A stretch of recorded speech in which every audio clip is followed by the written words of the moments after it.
Front-Page Dramas present Pistols at 20 Paces.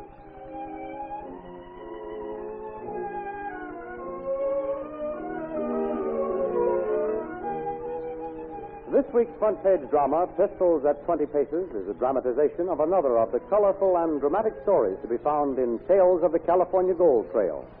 It's an authentic history of the early days of the great California gold rush of '49, written by Judge J.W. Pitt, 81-year-old pioneer, one of the few remaining survivors of those stirring times. Tales of the California Gold Trail is a colorful history filled with all the drama, romance, and tragedy of the days when gold beckoned the adventurous. It began last Sunday and continues in this Sunday's issue of the American Weekly, the nation's reading habit, the magazine with the greatest circulation in the world, which comes to you each week as part of your Hearst Sunday newspaper.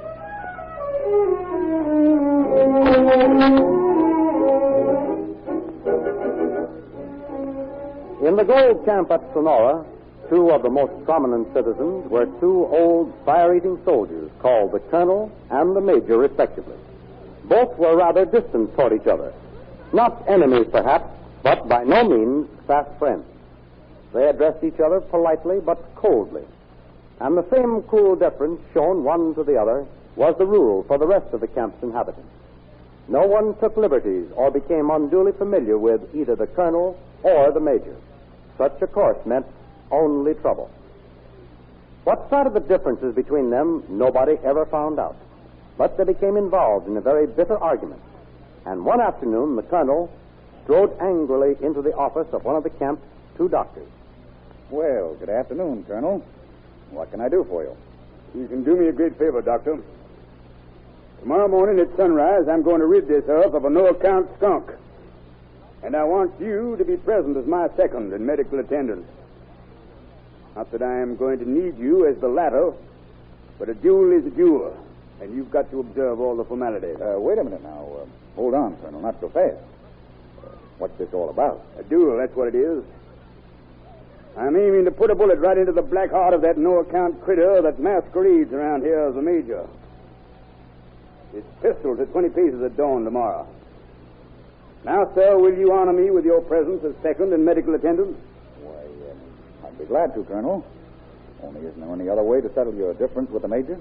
Sir, there's only one way to settle this affair. It's a question of honor, sir. And my family's honor has remained unsullied through 5 generations. And by the Lord Harry, I mean to defend it now. Will you accept the call, sir? Yes, Colonel.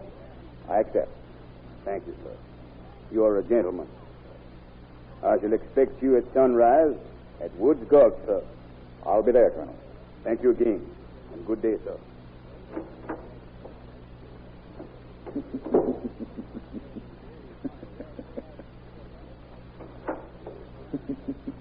Hello there, John.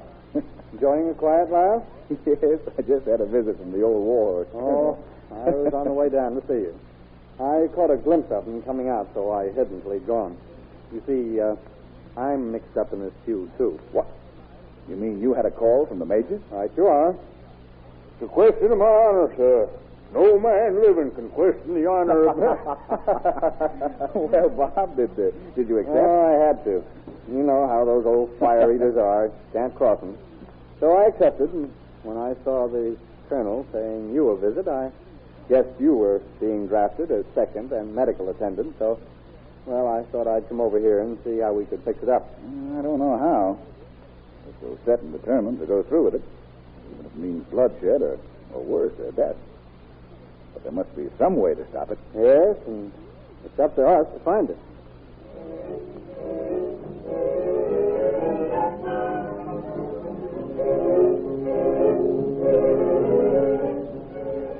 News of the forthcoming duel spread rapidly and caused no end of excitement in the camp.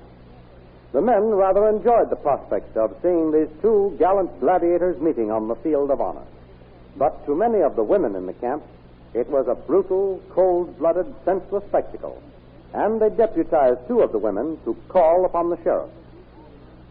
Sheriff, we're here to represent the women of Sonora. To protest against the staging of this duel in the morning between the Colonel and the Major. Yes, Sheriff. As chief peace officer, it's your sworn duty to stop this senseless killing. It's your duty to keep the peace and uphold the law. Now, just what you intend to do. Just what you say is my duty, ma'am. Good. Then you're going to stop the duel. No, ma'am. No. Not by Dr. Burnside. Oh, but you just said you intended to do your duty of preserving peace and upholding the law. I did that, sure. But I must remind you, ladies, there ain't no law here against dueling. Nonsense, Sheriff. There's a law against murder, isn't there? Oh, yes, ma'am. Yes, it sure is. There sure is a law against murder, but dueling ain't murder. My soul and body, Sheriff. You mean to sit there and tell us if one man shoots another one dead, it isn't murder? Well, now that just depends on the circumstances, ma'am. You see, in this case, one man is aiming a pistol at another man who's aiming a pistol at him. Why, they just shooting in self-defense, ma'am.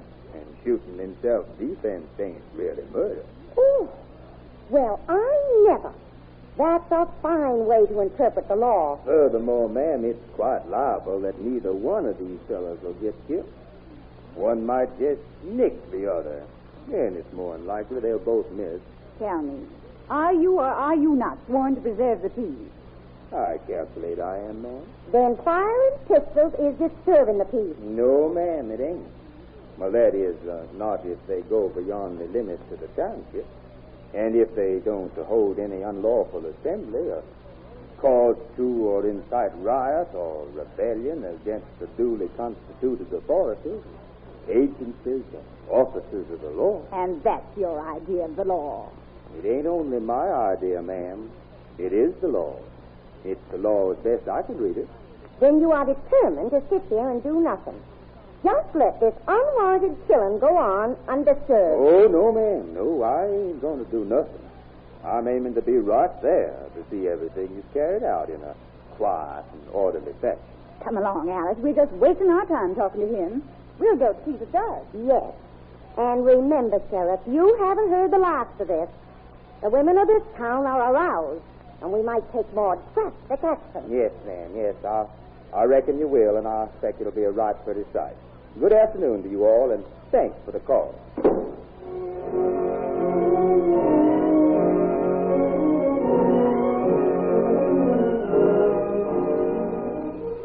Apparently, the strong protest of the women of Sonora had no more effect upon the judge than it did upon the sheriff.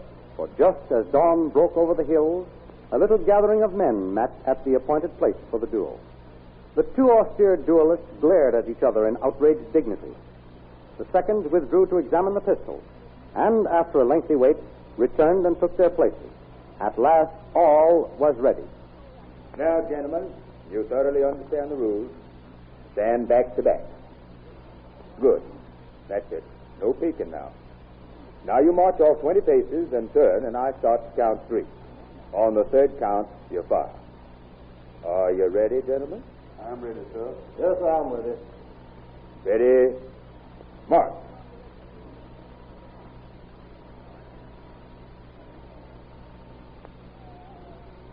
One, 2, 3. There he is. Look, the colonel got him. Must have plugged the major right in the heart. Yeah, he sure did. He fell flat in his face. Yeah, there he is. Colonel sure is a good eye and a right trigger finger. Certainly boys, has. Look at that. Boys, bring up that stretcher and get the major. Here now. Carry him easy, boys. Oh, Doc, take care of your man. My honor is vindicated. I leave the field of honor without regret. Good morning, gentlemen. Good morning. All right, my hall. Well, you've got him all right, Colonel. Dead as a mackerel. Put him down here, boys. All right, now take it easy. Gently, Give me a hand. gently now, gently. That's it. Yeah, that's Watch it. out for his head there. Oh, he's all right there now. Bob, give me that bottle of brandy out of my brandy kit. out of the kit there. That's it. Yeah. Oh, thanks. Now, my raise his head goodness. gently. Yes, a little bit more. That's it. He's still alive. I'll say he is. Bust my britches. Look at him guzzle that brandy. Quiet, please. Remove his clothes, boys. I must examine the wound. All right, give him a hand there. Right you are, Doc. Unbutton that shirt there. That's it. Well, I don't see no blood. Yeah, but he's opening his eyes. Oh, boy. I'm going to say something. Yeah. Hey, boys, easy taking off his hat. Yeah, easy there now. He's dying. Brandy, Look out. boy. Brandy. Yeah, Daddy's calling for brandy. I'm dying. Well, give him another swig from the bottle, Doc. Yeah. Give him another swig. Yes, here it is. Pulse is slowly returning. Now, wait. Easy with his shirt, boys. Easy. Pulse is returning, huh? Yeah. Why, doggone, Doc, where's he been hit? I can't see any blood. Easy, boys, easy. He's going to say something. I'm dying, boy. Tell the folks I died on field of honor. Are those absolutely your last words, Matron? Nothing more we can do for you? That is all. Then you can get up and get dressed. Come on, boy. Come back. Come back here and dress my wound. Never mind your wound. You dress yourself. You're as sound as $1. Those pistols had blanks in them. While the two old fire-eating soldiers had been busy hurling killing looks at each other, they had failed to notice the seconds had spent an unusually long time examining the pistols. For not wanting to see either of the old codgers hurt, the doctors had removed the leaden bullets from the pistols and replaced them with harmless blanks. But the major's feelings were hurt, if his body wasn't, and dueling was a touchy subject with him forever after.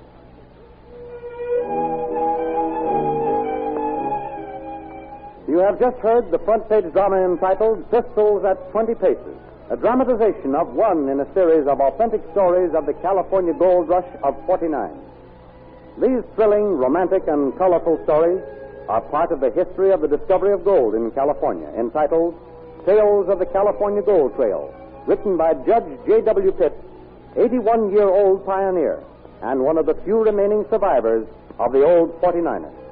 Don't miss this splendid historical feature in next Sunday's issue of the American Weekly, the magazine that is read by more people than any other publication in the world. The American Weekly is the nation's reading habit and comes to you each week as part of your Hearst Sunday newspaper.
Front Page Dramas present Unsung Heroes.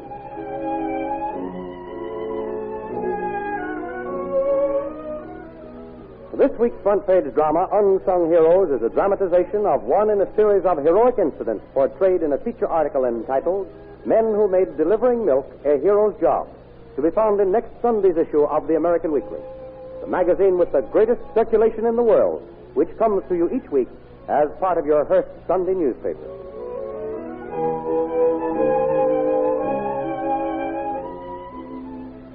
To many people, the early morning clip-clop of the milk wagon is the theme song of the dullest occupation on earth.